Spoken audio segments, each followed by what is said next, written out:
అది హిమాలయ పర్వత శ్రేణుల్లో ఉన్న పవిత్ర కేదార్నాథ్ క్షేత్రం. శీతాకాలం సమీపిస్తుండటంతో చలి తీవ్రత పెరిగిపోతుంది. మంచు విపరీతంగా కురుస్తుండటంతో ఆలయ నియమాల ప్రకారం 6 నెలల పాటు గుడి తలుపులు మూసివేయాలని నిర్ణయించారు. సరిగ్గా అదే సమయంలో ఒక భక్తుడు ఎంతో భక్తితో ఎన్నో వ్యయ ప్రయాసాలు కోర్చి కాలినడకన కేదార్నాథ్ చేరుకున్నాడు. అతను ఆలయం దగ్గరకు వచ్చేసరికి ప్రధాన అర్చకులు ఆలయం తలుపులకు తాళం వేసి వెనుతిరుగుతున్నారు. అతను పరిగెత్తుకుంటూ వెళ్ళి, స్వామి ఆపండి, ఒకసారి నా శివయ్యను దర్శించుకోనివ్వండి అని వేడుకున్నాడు.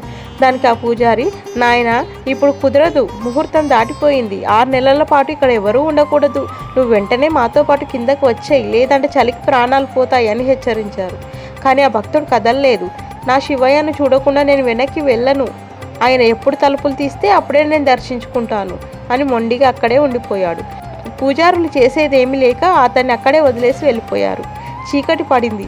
చలి పులిలా వణికిస్తోంది. ఆకలితో దాహంతో అలమటిస్తున్న భక్తుడు ఒక్కడే కూర్చొని ఓం నమ శివాయ అని జపిస్తున్నాడు. అప్పుడు ఎక్కడి నుండో ఒక సన్యాసి అక్కడికి వచ్చారు.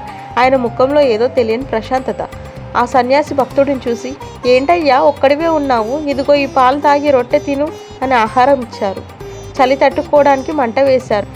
భక్తుడు ఆకలి తీర్చుకున్నాక ఆ సన్యాసి, చాలా అలసిపోయావు, నా ఒడిలో తలపెట్టుకొని నిద్రపో, తెల్లారాక నీ శివయ్య కనిపిస్తాడు అని ఓదార్చారు. ఆ మాటలతో భక్తుడు గాఢ నిద్రలోకి జారుకున్నాడు.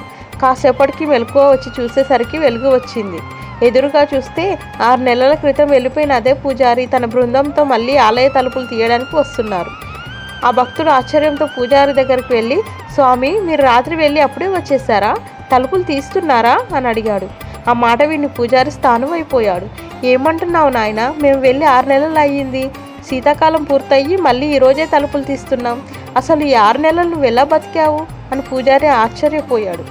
అప్పుడు ఆ భక్తుడికి అర్థమైంది, తనకు ఆహారం పెట్టి 6 నెలల కాలాన్ని ఒక్క రాత్రిలా మార్చి పక్కనే ఉండి కాపాడింది మరెవరో కాదు, సాక్షాత్తు ఆ కేదారేశ్వరుడే. భక్తుడి కళ్ళలో నీళ్లు తిరిగాయి. ఆ శివయ్య లీలను చూసి అందరూ మౌనంగా నమస్కరించారు. భక్తి ఉంటే భగవంతుడు అసాధ్యాన్ని సుసాధ్యం చేస్తాడని కథ నిరూపిస్తుంది.